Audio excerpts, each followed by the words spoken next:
શું મિત્રો, તમે ક્યારે વિચાર્યું છે કે તમારી જિંદગીની સૌથી મોટી ભૂલો શબ્દોથી નહીં, પરંતુ ખોટા સમયે બોલાયેલા શબ્દોથી થાય છે? મહાન નીતિકાર ચાણક્ય કહે છે કે બુદ્ધિશાળી વ્યક્તિ એ નથી જે દરેક જગ્યાએ બોલે છે, પરંતુ એ છે જે સાચા સમયે મૌન રહેતા જાણે છે. આ વિડિયો તમને એ જ શક્તિ આપવાનો છે, મૌનની શક્તિ. આજની દુનિયામાં દરેક વ્યક્તિ પોતાની જાતને સાચી સાબિત કરવામાં લાગેલી છે. દરેક વાતનો જવાબ આપવો, દરેક ચર્ચામાં જીતવું, દરેક જગ્યાએ પોતાની વાત રાખવી. પરંતુ સત્ય એ છે કે દરેક જગ્યાએ બોલવું એ સમજદારી નહીં પણ નબળાઈ હોઈ શકે છે. આ વિડિયોમાં આપણે એવી 12 પરિસ્થિતિઓ વિશે જાણીશું જ્યાં જો તમે માત્ર ચૂપ રહેતા શીખી લો તો તમારું જીવન, તમારા સંબંધો અને તમારી વિચારસરણી બધું જ બદલાઈ શકે છે. યાદ રાખો, દરેક જવાબ શબ્દોથી નથી અપાતો. કેટલાય જવાબો શાંતિ એટલી ઊંડાણપૂર્વક આપી દે છે કે સામેવાળી વ્યક્તિ આપોઆપ સમજી જાય છે.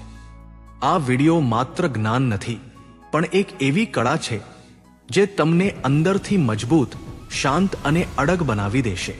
ચાણક્ય કહે છે કે જે વ્યક્તિ સાચા સમયે મૌન રહેતા જાણે છે તે જ સાચી બુદ્ધિમત્તાને સમજે છે.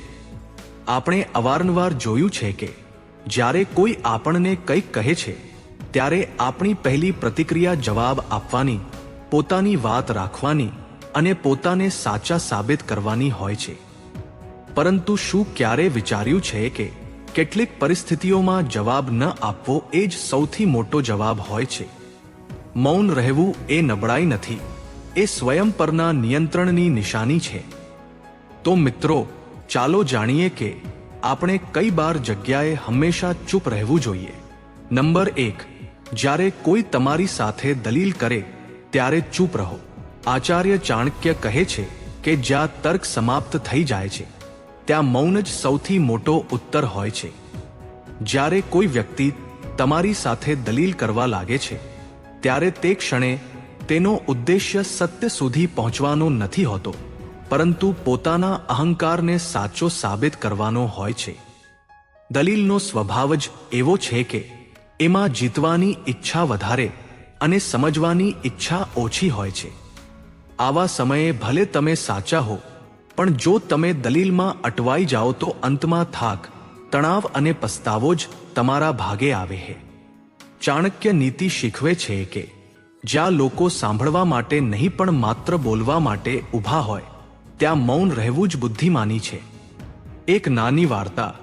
એકવાર 2 ખેડૂતો જમીનના એક નાના ટુકડા માટે આપસમાં ઝઘડી રહ્યા હતા. બંને પોતાની વાત પર અડગ હતા કે આ જમીન તેમની જ છે.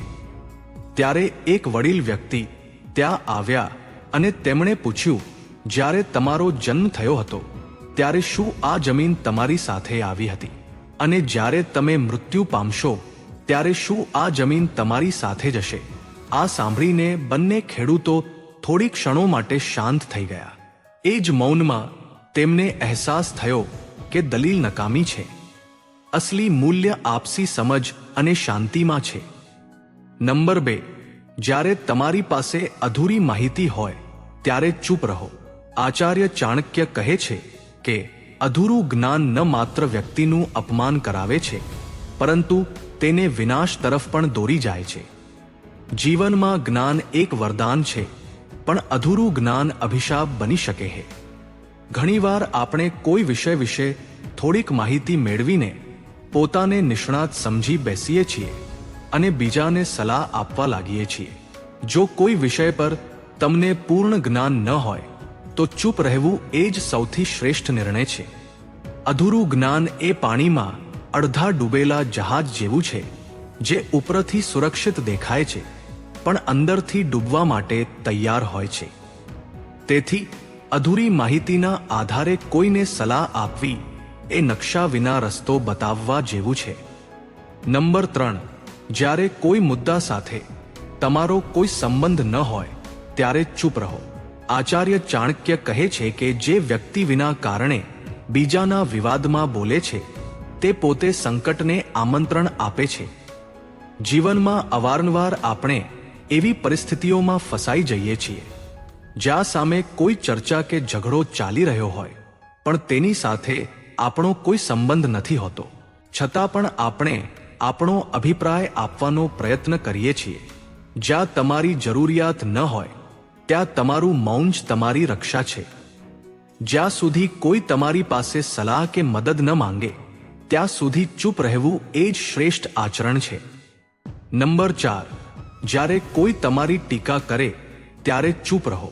આચાર્ય ચાણક્ય કહે છે કે જે વ્યક્તિ પોતાની ટીકા સાંભળીને પણ શાંત રહે છે તે જ સાચો જ્ઞાની છે. જીવનમાં દરેક વ્યક્તિએ ક્યારેક ને ક્યારેક ટીકાનો સામનો કરવો જ પડે છે. કોઈ તમારા કામ પર આંગળી ઉઠાવશે તો કોઈ તમારા સ્વભાવ પર ટિપ્પણી કરશે. જ્યારે કોઈ તમારી ટીકા કરે ત્યારે તરત જ પ્રતિક્રિયા આપવાને બદલે ચૂપ રહેવું એ સૌથી ઉત્તમ વિકલ્પ છે, કારણ કે એ જ મૌનમાં તમારી અસલી શક્તિ છુપાયેલી છે. જો તમે ગુસ્સામાં બોલશો તો સામેવાળી વ્યક્તિ તમારા શબ્દોથી નહીં પણ તમારા વર્તનથી તમને પારખી લેશે. શાંત રહીને વિચારો કે શું એ ટીકા સાચી છે કે માત્ર કોઈની ઈર્ષ્યાનું પરિણામ છે. જો સાચી હોય તો તેને સુધારામાં બદલી નાખો અને જો ખોટી હોય તો તેને વણસાંભળી કરી દો.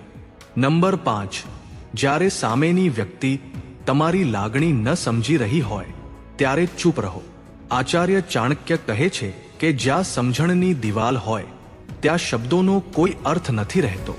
જ્યારે સામેની વ્યક્તિ તમારી વાત સમજવાને બદલે તેને નજરઅંદાજ કરે અથવા તેની મજાક ઉડાવે ત્યારે ત્યાં બોલતા રહેવું એ માત્ર પોતાના મનને વધારે દુઃખી કરવા બરાબર છે. આ પરિસ્થિતિ ભેંસ આગળ ભાગવત જેવી છે. સંગીત ગમે એટલું મધુર હોય પણ જો સાંભળનાર અસંવેદનશીલ હોય તો એ સંગીતનું કોઈ મૂલ્ય નથી. મૌન રહીને તમે ન માત્ર તમારી ઊર્જા બચાવો છો પરંતુ તમારા આત્મસન્માનની રક્ષા પણ કરો છો. નંબર 6, જ્યારે કોઈ વ્યક્તિ પોતાનું દુઃખ વ્યક્ત કરતી હોય ત્યારે ચૂપ રહો. આચાર્ય ચાણક્ય કહે છે કે જેને પોતાનું દુઃખ કહેવા માટે કોઈ સાંભળનાર મળી જાય તેનું અડધું દુઃખ ત્યાં જ ખતમ થઈ જાય છે.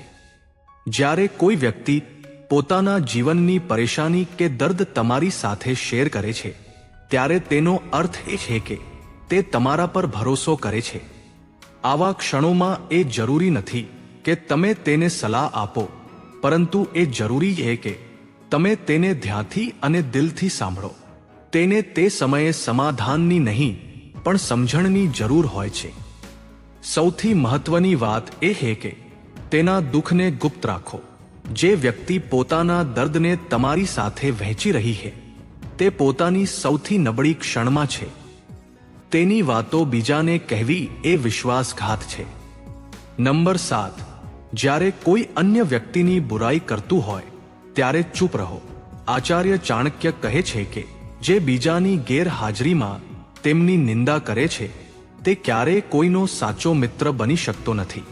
જે વ્યક્તિ આજે તમારી સામે કોઈ અન્યની બુરાઈ કરી રહી છે તે જ વ્યક્તિ કાલે બીજા કોઈની સામે તમારી બુરાઈ પણ કરી શકે છે.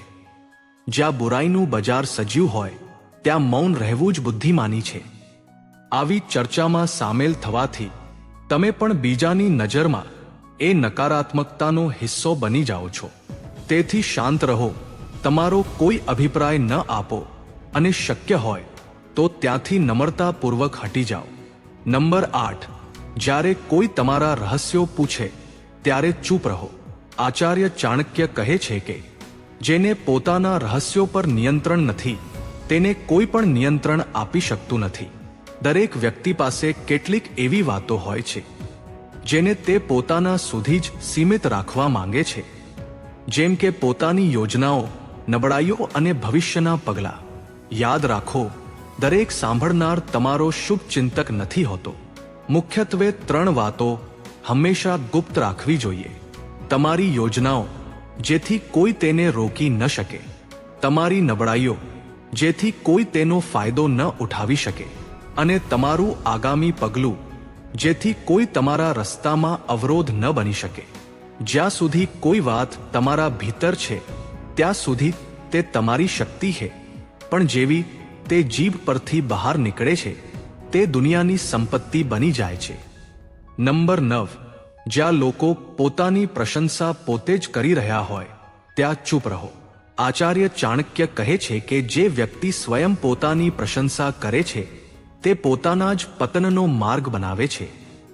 જ્યાં લોકો પોતાના ગુણોના ઢોલ પોતે જ પીટી રહ્યા હોય ત્યાં બુદ્ધિશાળી વ્યક્તિએ મૌન ધારણ કરી લેવું જોઈએ, કારણ કે આવી જગ્યાએ બોલાયેલા સાચા શબ્દો પણ કોઈને ગમતા નથી. ત્યાં લોકો સાંભળવા માટે નહીં, માત્ર પોતાને ઊંચા બતાવવા માટે બેઠા હોય છે. અહંકારની વચ્ચે બોલાયેલા શબ્દો પથ્થર પર પાણી જેવા બેસર નીવડે છે.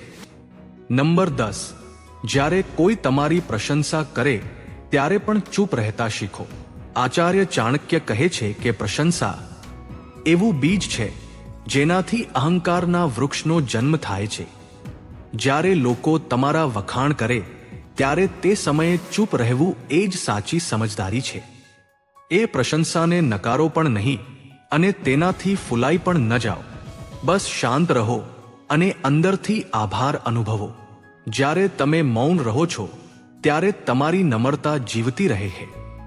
સાચો જ્ઞાની એ જ છે જે પ્રશંસાથી ફૂલાતો નથી અને ટીકાથી તૂટતો નથી. નંબર 11, જ્યારે કોઈ તમને જાણી જોઈને ઉશ્કેરે ત્યારે ચૂપ રહો. આચાર્ય ચાણક્ય કહે છે કે જે વ્યક્તિ ઉશ્કેરણીમાં આવીને પોતાની ધીરજ ગુમાવી બેસે છે તે પોતાની બુદ્ધિ ગુમાવી બેસે છે. કેટલાક લોકો જાણી જોઈને આપણને ગુસ્સો અપાવવાનો પ્રયત્ન કરે છે જેથી આપણી શાંતિ ભંગ થાય અને આપણે કંઈક એવું કરીએ જેનાથી પછીથી પસ્તાવો થાય. એક સાધુની વાર્તા. એક ગામમાં એક સાધુ રહેતા હતા. કેટલાક લોકો રોજ તેમને હેરાન કરતા અને તેમની મજાક ઉડાવતા, પરંતુ સાધુ દર વખતે શાંત રહેતા અને સ્મિત આપતા. ધીમે ધીમે ગામના લોકોએ જોયું કે તેમની વાતોની સાધુ પર કોઈ અસર થતી નથી. આખરે તેઓ પોતે જ બદલાઈ ગયા અને સાધુ પાસે માફી માંગી લીધી. ગુસ્સો તમને નબળો બનાવે છે, જ્યારે મૌન તમને વિજયી બનાવે છે. નંબર 12, જ્યારે કોઈ વ્યક્તિ તમારા પર ક્રોધિત હોય ત્યારે ચૂપ રહો. આચાર્ય ચાણક્ય કહે છે કે ક્રોધિત વ્યક્તિની સામે વાણી નહીં પણ મૌન જ સૌથી મોટી નીતિ છે. જ્યારે કોઈ નજીકની વ્યક્તિ ગુસ્સામાં હોય ત્યારે તે પોતાના મન અને વાણી પરનું નિયંત્રણ ગુમાવી બેસે છે. જો તમે પણ તે સમયે દલીલ કરશો તો વાત સુધરવાને બદલે વધારે બગડશે. ગુસ્સામાં કહેવાયેલી વાતો સંબંધોમાં તિરાડ પાડી દે છે. ક્રોધિત વ્યક્તિ સાથે દલીલ કરવી આગમાં ઘી હોમવા બરાબર છે. જો તમે તે સમયે ચૂપ રહી જાઓ છો તો સામેવાળી વ્યક્તિનો ગુસ્સો શાંત થયા પછી તેને અહેસાસ થશે કે તમે સાચા હતા.